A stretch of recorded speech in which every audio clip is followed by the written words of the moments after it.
when we route any effect, we basically have two choices, inline or parallel.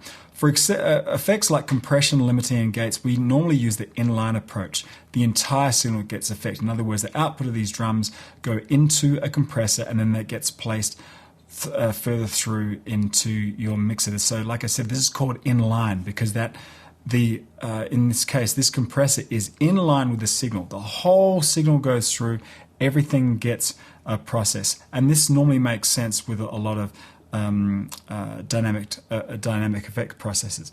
However, if you were to split your signal and have it go through unaffected as well, that's what we call parallel processing. Now, I mean, why would you actually want to do that?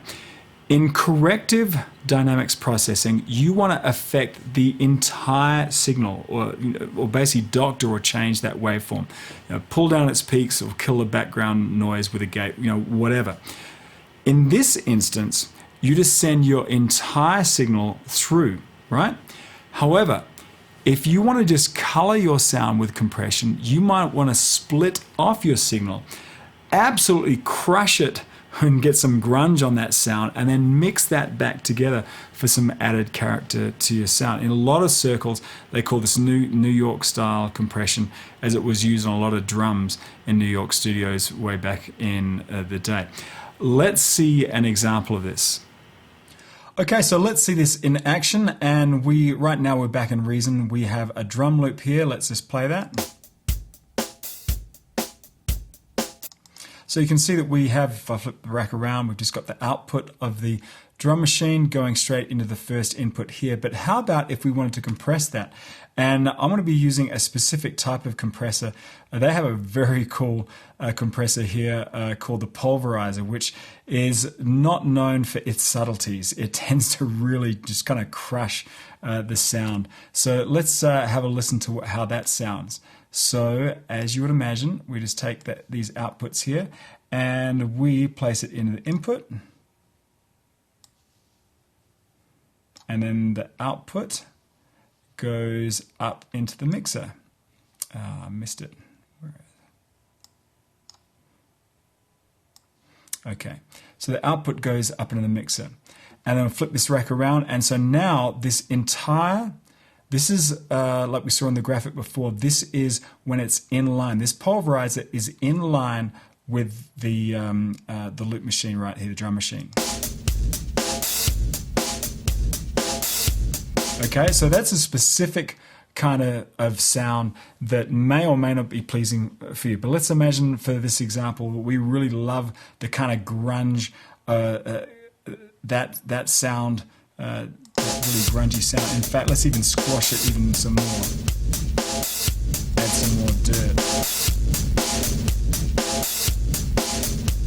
So we're going for that really grungy sound.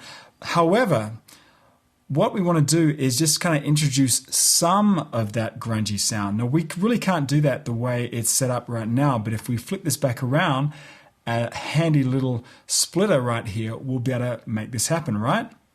So we'll just take the output of the drum machine, place it over here. And like we've seen before, when you use a splitter like this, it's taking this main output and split it up into 4 different stereo feeds. So let's take this over to the input. So that's just like if the splitter wasn't there. It's going into here and then through into that pulverizer, and then the output of the pulverizer is going up here. But what I want to do is split off another one over to input number 2. So now what we're going to have is the grunge pulverizer. That's the sound of it coming through the pulverizer, and then the dry sound. So let's see if these are all working.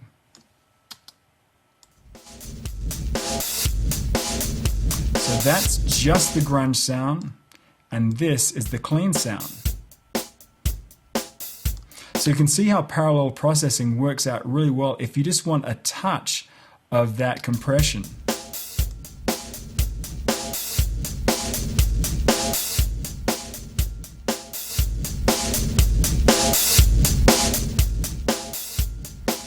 Of course, that gives you time right up until mixdown to make that decision about how much of that really grunged up sound you want. If this was placed in line, then you really don't have that kind of control. So parallel processing works out really, really well, particularly for drums. Now, depending on the plugin you're using, it may actually be able to do this without any of that fancy wiring around here. Note on this particular plugin, it's made by Softtube. It's a great compressor, FET compressor. And this has parallel inject. And what that means is that within the box right here, you can have full compression, or you could have full dry, or anything in between. So that's really like what we did before, where we were mixing between the two levels right here. You can do that right in the box. It makes it a lot easier to, if you have a bunch of these instances across kick drum, snare drum, vocals, bass, things like that. It just works out really, really well because there's no extra wiring needed. Let's have a listen to this. So here, I mean, you really know a lot of these same things that you've seen before. You can see the gain reduction there, and you notice that it took a while to come back there. That's because the release is a little slow. You could make that a little faster, and then that would return to where it was. You'll notice that everything's very, very similar. Attack and release ratio, you've seen all of that stuff here. Hey, where's the threshold? Well, you'll find that there are some compressors out there that will treat threshold in a different way. This basically has a fixed threshold, and you can drive your input into that threshold by using the input right here. So in this example, if I was to bring that down here, then we probably won't have any gain reduction. Now we're driving it in. Okay, you can see we're passing that threshold because we're looking at the gain reduction right now. And let's imagine we're just going to max that out.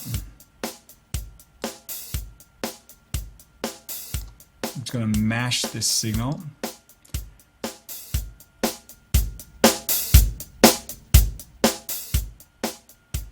And like I said before, with this parallel inject, you have full abilities to be able to change between the completely compressed side or the completely dry side, anywhere in between.